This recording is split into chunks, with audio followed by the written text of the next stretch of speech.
What is good, YouTube, and welcome back to a brand new video. Today we have our very first video of 2024. It's kind of funny though, because I'm actually recording this in 2023 still. We have an hour until the clock turns to 2024, but today we're going to be talking about the 76ers, and obviously we all know the Raptors and the Knicks made a trade together. We did 2 videos on both those teams, so if you're going to check out either of those, you're welcome to there on the channel. But today I'm talking about the idea of Pascal Siakam potentially to the 76ers. Now, obviously, you have the Kings, the Pacers, the Mavericks have joined the discussion as well on Siakam, and then the Hawks, of course, have been the teams that have been like most interested in the Siakam. But what if Daryl Morey and the 76ers out of nowhere came out here and traded for Pascal Siakam? Kind of wanted to do this video. I've done videos on the other 3 teams, I feel like. So let's go ahead, jump in. Let's talk about the 76ers potentially trading for Siakam. Before we get into today's video, make sure you guys drop a like in this one and subscribe if you are new to this channel. As always, greatly appreciated. Since we are now officially about to be in the year of 2024 when you're seeing this video, Happy New Year, by the way.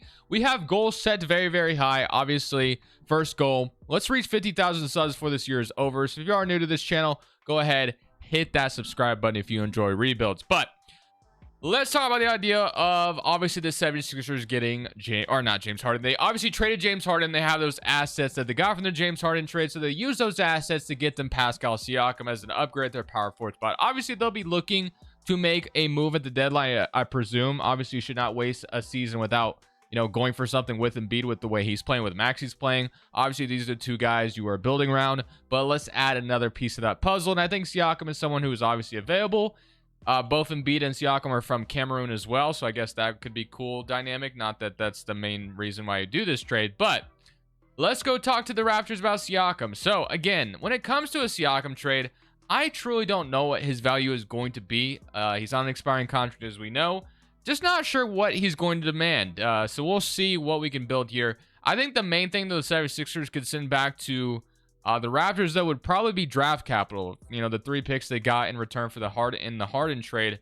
I think that's like the main piece to the puzzle that we could send back. Now, obviously, we don't know what the Raptors are going to be valuing, because obviously they, ended up getting guys that fit Scottie Barnes' timeline. So it kind of looks like more of a retool than like a full teardown. But draft picks are still very valuable to have, especially Clippers picks. So let's see what we can go ahead and start this trade off with. So obviously we have a bunch of expiring salary, which is the main thing that the Sixers can go ahead and throw in this trade, whether it's like Marcus Morris and Batum, and then you have like Paul Reed, who maybe is someone the Raptors would like to get, but they did, because they did send Achua to the Knicks, so maybe that's something they'd like. So let's think about it. So let's go ahead and start this trade with Marcus Morris's contract. So we're going to need a little bit more in this trade, no surprise there. And let's say it's Nick Batum as well. So Marcus Morris, Nick Batum, we're still going to be a little bit off. And obviously we could go ahead and trade like Kenyon Martin Jr. if we wanted to. We have freaking Korkmaz, who's requested trade out of Philly. So like we could do something like that. Paul Reed could be in the trade. Melton could be in the trade. So there's a bunch of options here. But if we went ahead and tried to keep it to where it was just like Korkmaz going back to Toronto, obviously it doesn't make like a ton of sense, but it's still like Garrett Temple coming back to us. But then you send those 3 picks that you have. So again, I don't know why 2K has Philadelphia having Toronto's pick. They don't have it in real life. I don't know why that's like that, but it's whatever. So that pick is going to be sent to the Spurs, because that's where it's supposed to be anyway. But we're going to start with our 2024 pick. And then that Clippers pick, I think, is like the icing on the cake. That 2020 unprotected Clippers pick could be so valuable in the future. So basically, what you're walking away with out of this trade is 3 picks for Siakam. Is that enough? Is that what Toronto values? I have no idea. But with the expiring contracts, and maybe you can't even get 3 firsts for Siakam on expiring contract. Maybe it's only 2 firsts. But I think if I'm Philadelphia, I'm cool with doing it. Let's try to limit it to 2 firsts. I don't even know if they'd really want our own first round pick in 2024. What did they say? They agree. So we get Pascal Siakam, and that is the trade we are doing with the Raptors, which they may want more. Don't get me wrong. 2 picks may not be enough. 3 would definitely be something I think would be the max on expiring Siakam. But if you don't like the trade, I understand. Don't worry. We all disagree on trades, and I totally understand that. So let's take a look at what the rotation looks like now that we have Pascal Siakam. So that obviously has D'Anthony Melton, Kelly Oubre, Pascal Siakam. I do want to go ahead and move Toby to the 3. He actually even goes up at the 3, which is nice. So we're going to move him to small forward / power forward there. So it'll be this. So it'll be Maxey, Melton, Tobias Harris, Siakam, Joel Embiid, Kelly Oubre, Robert Covington, Mo Bamba, and Patrick Beverley. I'm going to be honest with you. I'm going to play, obviously, B-Ball Paul over Mo Bamba, and we should be ready to go for the rest of the season. So Siakam is the grand addition for the 76ers team. Does this help us win a championship? Does it make us worse? Let's go ahead and see what happens. I'll see you guys at the end of year one after we have just traded for Pascal Siakam. Today's video is brought to you by PrizePicks. PrizePicks is a player props app that's available on mobile or desktop. I absolutely love PrizePicks. It gives me an extra sweat while I watch sports. If you go ahead and log on to the interface, this is what it looks like. They have all kinds of sports outside of just NBA. A lot of them are not listed right now because I'm just recording at a weird time where there's not a lot of sports listed. But if you look at the NBA, of course, is what we talk about on this channel, as we know. You basically click more or less on the projection. You choose between two to six players. 2 players being 3 times your entry. So if we go like Edwards over and Randall over, that is 2 players being 3 times your entry. If we went ahead and just nuke this bad boy and threw like 6 players in here, then we can go ahead and win 25 times our entry. So it's just basically that simple. If you want to sign for PrizePicks, use code Crushables. Match first deposit dollar for dollar up to $100. I promise you, PrizePicks can be a ton of fun. And the way I use PrizePicks is DGF's optimizer and correlation tool. What the optimizer does, it compares discrepancies across multiple sports books. For example, obviously we have like the national, or we have the college football playoffs tomorrow with Xavier Worthy on Texas. His line on PrizePicks is listed at 76.5, while a lot of apps listed at like 69.5. So you're getting a premium discount. I mean, I guess on the under for Xavier Worthy. That's kind of basically what the optimizer does. It compares discrepancies across sports books. While the correlation tool, which is my favorite tool personally, basically, gives you a slip, you put it in, you don't really have to think about it. So, for example, obviously, if you watch college football and you're on PrizePicks, I recommend you maybe put in one of these slips. So let's look at this PrizePicks one. So right now, we got Michael Penix over 319.5 yards, Quinn Ewers, over 292.5. And if obviously those guys are throwing for a lot of the yards, and more than likely their receivers are benefiting off of that. So you have Texas's Mitchell, Polk, Romeo Odunze, Xavier Worthy, which is why this slip is so correlated in football. Just such a correlated sport in general. If you've been using this correlation tool since August 18th, you are up 780.8 units. That's how awesome this tool is. So if you want to check these out or check out PrizePicks, both links are in the description below. I also have DGF's YouTube channel down there as well. But thank you to DGF and PrizePicks for sponsoring today's video. Back to the rebuild. At the end of year one, Luka Doncic wins MVP. Wemby is your Rookie of the Year. Russell Westbrook, 6th man on the Clippers. Wemby, also Defensive Player of the Year as a rookie. Kobe White, Most Improved. And Giannis, Clutch Player. Adrian Griffin, Coach of the Year. And Kyle Harper is your Executive. So, here's an All-NBA first team. Obviously, we do get Embiid making it, which is nice. I would love to see Maxey on here as well, but not going to happen, unfortunately. All-Defensive first team and All-Defensive second team. And we ended up as a 2nd seed in the Eastern Conference. The Milwaukee Bucks are the 1st seed. So Boston, wait, what happened to Boston? Why are they the 7th seed in the East? I have no clue, but I won't ask questions, I guess. Let's take a look at the player stats. So 28 from Embiid, 23 from Maxey, 18 from Siakam, 16 from Oubre, 14 from Harris, and then 10 from Melton, and 7 from Paul Reed. I have to ask, like, does this happen all the time and I just don't notice? Like, Boston just falls out of the regular playoffs and they go to the play-in? It's kind of absurd, but whatever. I want to ask questions, as I said, even though I asked a question. Let's go to the Atlanta Hawks, though. We play them in round 1. Trae Young, Murray, DeAndre Hunter, Jalen Johnson, Capella. The first season Atlanta Hawks have given me some problems lately. They really have. I've been eliminated by them, I think, twice in the past 5 videos, I feel like. So, hopefully that doesn't happen again. We still the guy that they've been interested in. And Siakam, maybe they want some revenge for that. Let's see what happens. So many current round. And we are going to not lose to the Hawks. We beat them in 4, sorry, not even 6. And now we play the Pacers. So the Pacers, of course, they have Halliburton, Bruce Brown, Mathurin, Aaron Nesmith, Miles Turner. Solid Pacers team. And you got Miami and Milwaukee on the other side. So could this be the first time we make it to the Eastern Conference Finals? Let's see. And we are going to beat the Pacers in 7. I think we were down 3-1 if I just saw that correctly. But we took care of business and we won. And Milwaukee gets bounced by Miami. Obviously, if Miami and Milwaukee matched up in round 1, there's going to be a lot of things talked about when it comes to the Damian Lillard things. As we know, Dame wanted to go to Miami, and if Miami found a way to eliminate the Bucks in round 2, oh man, Miami fans would be talking their ish. I know that for a fact. Clippers and Pelicans, but we get to play the Heat in the Eastern Conference Finals. So I'm going to go ahead and just make sure we fix the rotation of what we need in the playoffs here. Let's see if we can beat them to get to the finals, and we are going to lose to Miami. So Miami, who needs Dame, right? Miami's good without him, and they lose to the Clippers in 4 or 5. So Unfortunately, in year number 1, we don't win a championship, but I guess that gives me some extra incentive to keep trying to make this team better, not be complacent. So, but unfortunately, of course, not winning a championship when Embiid is playing his best basketball is unfortunate, because you don't know how many years you're going to get that. So, but as far as draft picks, I forgot to send that pick to the Spurs, by the way. We're projected like the 5th overall pick. It goes to number 1. I guess the Raptors get it anyway. We're not supposed to have their pick next year, so I'll probably send that to San Antonio. But Raptors get the number 1 overall pick, so shout out to them. If I was, I didn't get the number 1 pick in the Raptors rebuild yesterday, which sucks. I would have loved to have had it, but it's all good. And then our pick is going to be number 26. All right, let's get staff signing. Of course, we're going to go ahead and keep Nick Nurse. They just hired him, and we did make it all the way to the East Conference Finals for the first time with Joel Embiid, but fell short. So we just got to find a way to make sure we're ready to roll next year. I think the biggest thing is we need to upgrade our 5 spot. I love B-Ball Paul, but I don't think he's going to go up in overall, which is what I'm mostly concerned about. But we'll see. We'll see. Let's go to draft night, and let's figure it out. So number 26, we can add a rookie contract here. And if nothing else, we add an asset at this point. And we have, whoa, holy moly. Holy second-round picks. We have way too many. I'm obviously not going to take that many second-round picks. I'm going to try to package these picks to move up in the draft. And let's add like another late pick in this draft with this many seconds. We don't need this many seconds. Let's say the Knicks want to go ahead and get some picks here in the second round. I'll send 4 seconds for a first, and we go ahead and get another first. So now we have 23 and 26, and we have a late second as well. So now I have 2 picks in this draft to get to add 2 rookies, which I think is a solid move. So let's go ahead and see who those 2 rookies will be. So we have Ruben, we have Middleton, we have Kyle, Zachary Satcher. I'm going to start this draft with Ruben out of Spain. And then with our other pick, we have Middleton, Kyle, Dylan Mitchell. We have Melvin Ajinça, Judah Mintz, Xavier Booker.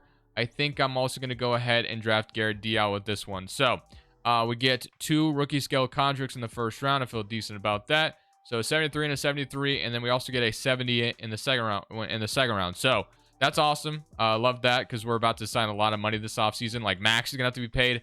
Siakam is going to have to be paid. And of course, if we choose to re-sign also Tobias Harris, he's going to have to be paid as well. So we got a lot of money we're about to spend this offseason. Of course, Maxey is going to be the most important one out of them all. And Siakam is going to be important as well. We gave him a lot of money, or not a lot of money. We gave up a lot to get him. I don't think you just sit there and not bring him back. So obviously Philadelphia could just wait till the offseason and use their cap space potentially, but I just don't think you can afford to waste the playoffs without going for it. So Siakam and Maxey, and I think I am going to ultimately resign Tobias Harris as well, especially if he didn't want like a terrible contract like something like this. Wow, Toronto's trying to get Tyrese Maxey, and okay, exceptional opportunity. We may not get Tobias Harris back. That actually would suck really badly. So Maxey's going to go to the Thunder. Wait. Did I not match it? Oh, I'm matching it. I was about to say. I do want Maxey back, so we are going to match it. I was about to say. All right, so, or that was Tobias Harris. I went to the Thunder, I think. Which, you know what? It sucks to not get him back, but it's not the end of the world. We can just get creative here. So we don't get Tobias Harris back. That really blows, but it's all good.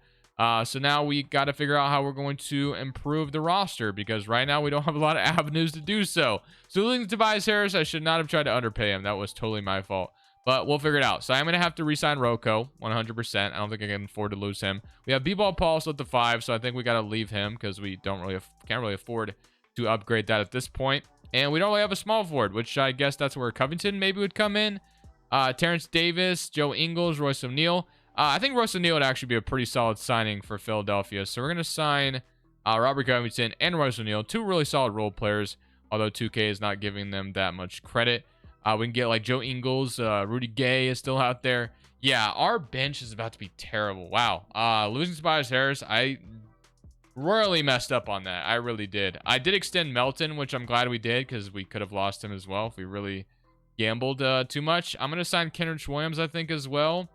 And we're about to have a very poverty bench. It's about to be very, very poverty. So, Covington, Kenrich Williams, Paul Reed, Ruben.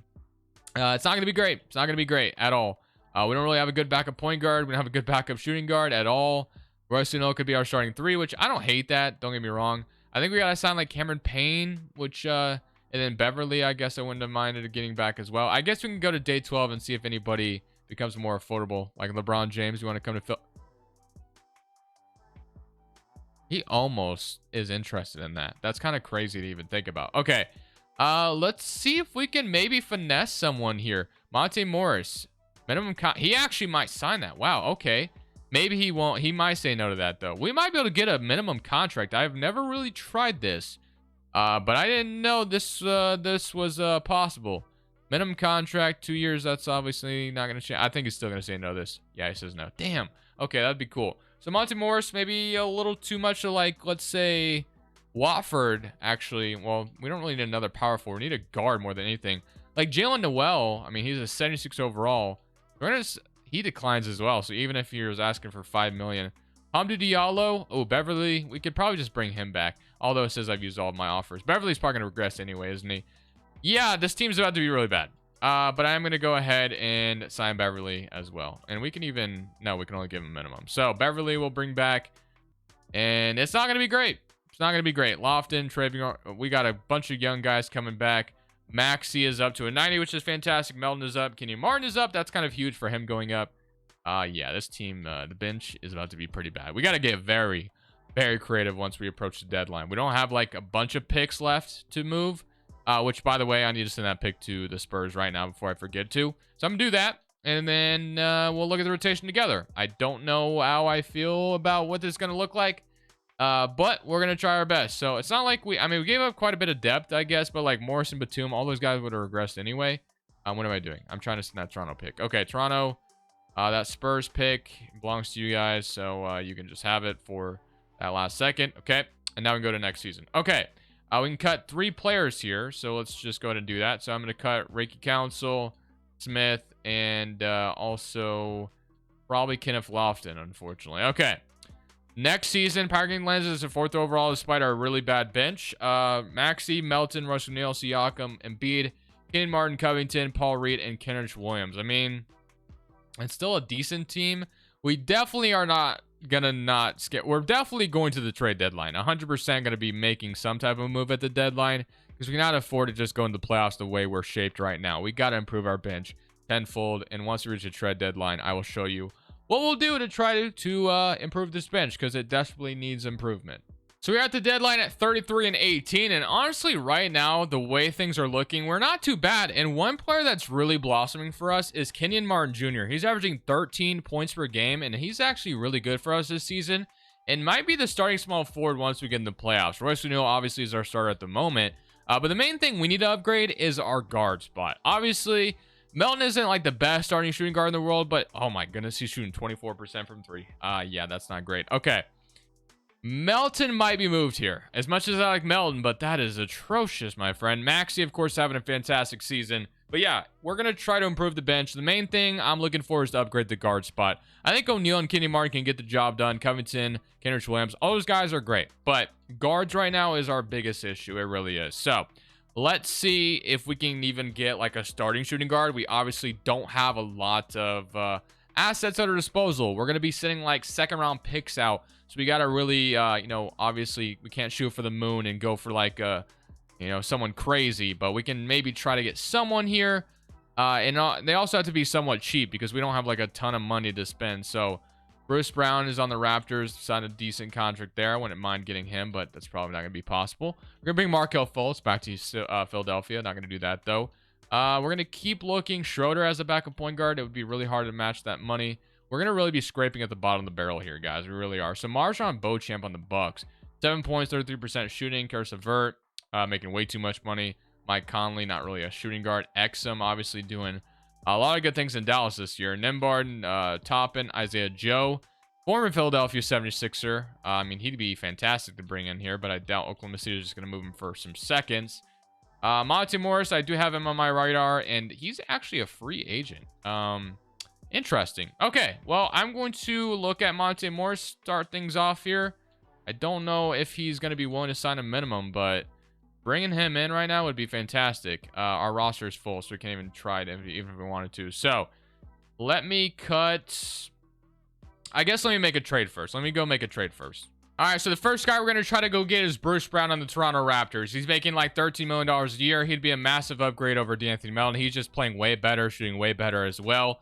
As much as I like you, Melton, I think we got to do this. So David Melton, Cameron Payne, and I would even throw, I mean, Bruce Brown would probably be worth the first. So honestly, you probably have to include one of the young players that we have to get Bruce Brown. But I think at the end of the day, it would probably be worth it. So I'm going to go ahead and do this. They should accept that. They do. So Bruce Brown, massive, massive upgrade to our shooting guard spots. That's huge. We got that. But obviously, we're also looking to improve our bench a lot. So Paul Reed, Kenrich Williams can stay. Royce O'Neal. Covington, we need to sign a guard, as I said. So if I can get Monte Morris to sign here, that's kind of my goal, but I don't know if he's going to sign him. He's not going to. That's unfortunate. So 10-day, he's definitely not signing that. Yeah, so I can't sign Monte Morris. Gary Trent's here as well. Man, we could get him. Yeah, he's not going to sign it either. Man, that sucks. Okay.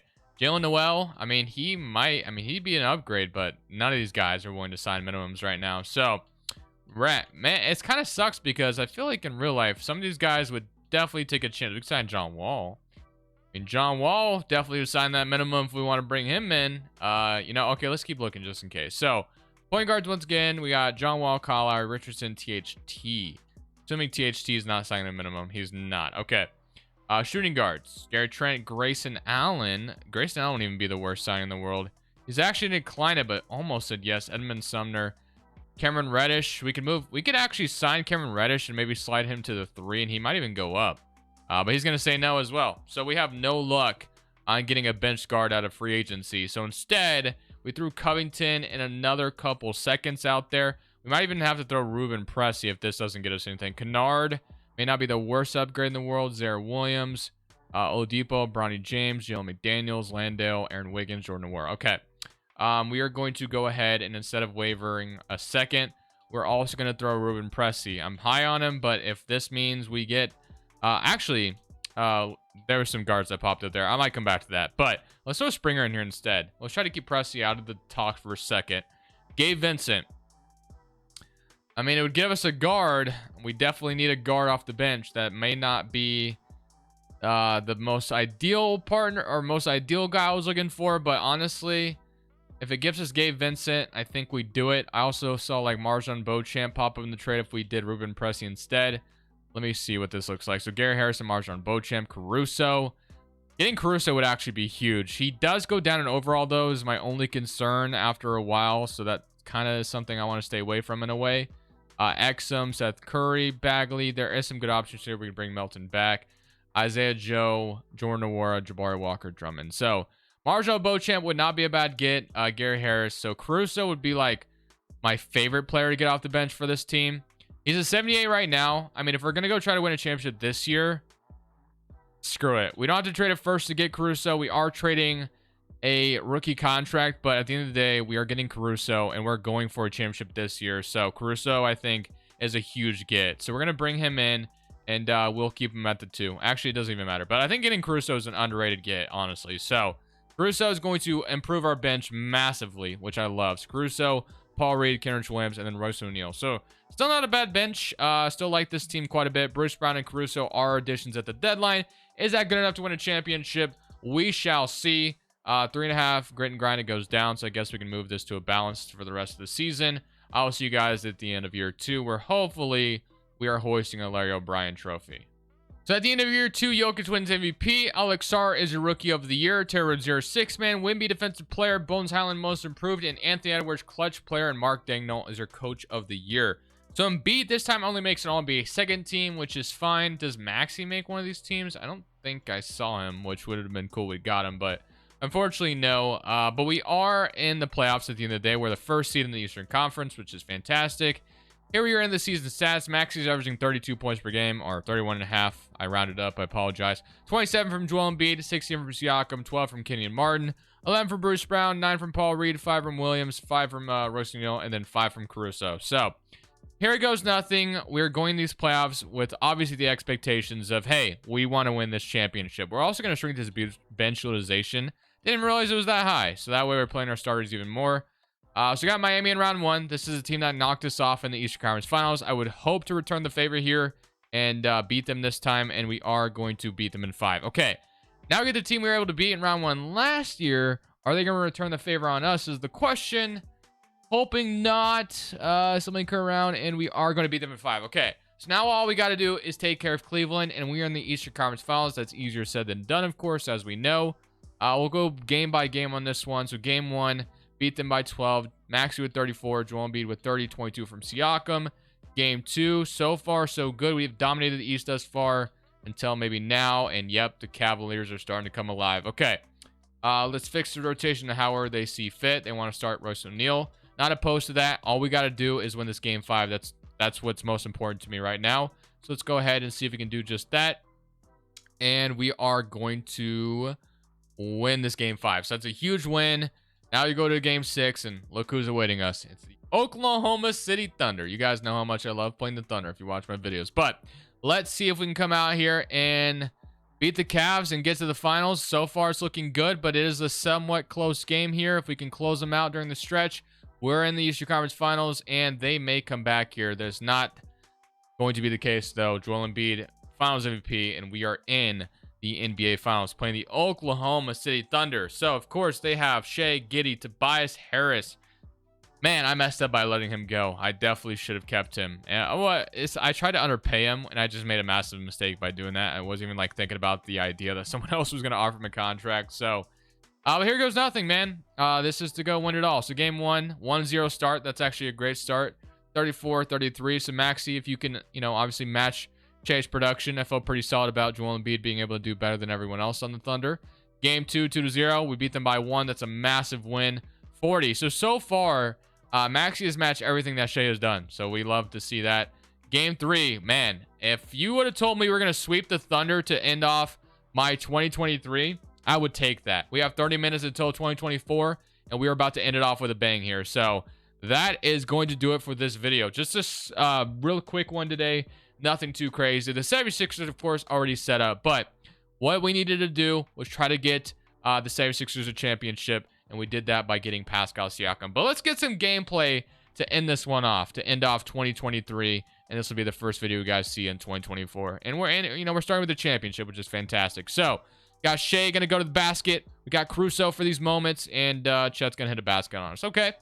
Let's see if I can make some magic happen here. So we don't have Max on the floor. We actually have Paul Reed and Embiid on the floor together. That's very, very interesting. I am just going to give it to Embiid. So Embiid, you can cook Chet, right? Surely you can. And we are going to go ahead and hit a nice little turnaround there over Chet Holmgren. We have an 11-point lead. Shea's going to have the ball. He is going to have Caruso on him. Caruso playing the best defense. Yes, I am off-balling the computer. Don't sue me. All right. Technically, yeah, okay. As I say, I went out to Chet. Chet could have had a wide open 3, but Shea just takes Caruso to the basket. All respect for that. I am going to try to hit a 3 with Embiid here. Embiid, I want you to fade. That was I literally executed that so poorly, but I'm just going to hoist it anyway. We're going to hit it off the rim. Isaiah Joe is going to take it down. Got to make sure we don't give up a 3 for him. As we know, he's a knockdown shooter, but we are going to get another stop. One more possession here, and that should be all she wrote. I'm just going to hoist up another 3, and this time we are going to hit it in 113 to 125, and that should be the dagger if the dagger wasn't already in. Jay's going to take it to J-Dub, and he is going to miss it, and that is your final rebound, ladies and gentlemen, of 2023 of this channel. I'm making like so dramatic. It doesn't need to be that dramatic, but we get to watch Joel Embiid hoist up a Larry O'Brien trophy. We get to watch one of the Thunder players celebrate with us as well, so that's always fun. I'm gonna hit another step back 3 over Chet, and we don't hit it, but that's all good, man. We love to see it. Okay, let's guess on which Thunder player is gonna be celebrating with us, because as we know, that's a funny glitch in 2K. I'm gonna guess it's Chet. That's who I'm putting my money on. Chet, are you celebrating a trophy with us? Let's see. And no, this time there's no glitch there. Okay, Caruso is the one holding the trophy. That makes a lot more sense. And we won a championship. So I hope you guys enjoyed this one. Should the 76ers trade for Pascal Siakam? Leave it down in the comment section below. I'll see you on the next one. This is Crushables. I am saying peace. Thank you guys so much for watching. Make sure you click here to watch another video that I know you'll love.